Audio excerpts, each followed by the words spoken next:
দেশব্যাপী আজ থেকে শুরু হচ্ছে ২০২৫ সালের প্রাথমিক বৃত্তি পরীক্ষা।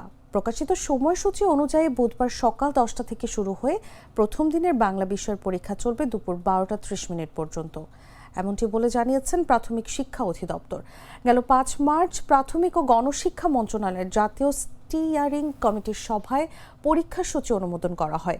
পরবর্তীতে অধিদপ্তরের নির্দেশনায় বিস্তারিত সময়সূচি প্রকাশ করা হয়। সূচি অনুযায়ী আজ ১৬ এপ্রিল ইংরেজি, ১৭ এপ্রিল প্রাথমিক গণিত এবং ১৮ এপ্রিল বাংলাদেশ ও বিশ্ব পরিচয় এবং প্রাথমিক বিজ্ঞান বিষয়ের পরীক্ষা অনুষ্ঠিত হবে। প্রতিটি পরীক্ষা সকাল ১০টায় শুরু হয়ে ২.৫ ঘন্টা ধরে চলবে।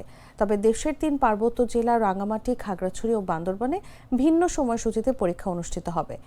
এদিকে বিশেষ চাহিদা সম্পন্ন পরীক্ষার্থীদের জন্য নির্ধারিত সময়ের অতিরিক্ত ৩০ মিনিট সময় বরাদ্দ রাখা হয়েছে বলে জানিয়েছে কর্তৃপক্ষ। ২০০-র বেশি সার্ভিস ও ফিচারে লেনদেনের সব বিকাশ অ্যাপে সম্ভব।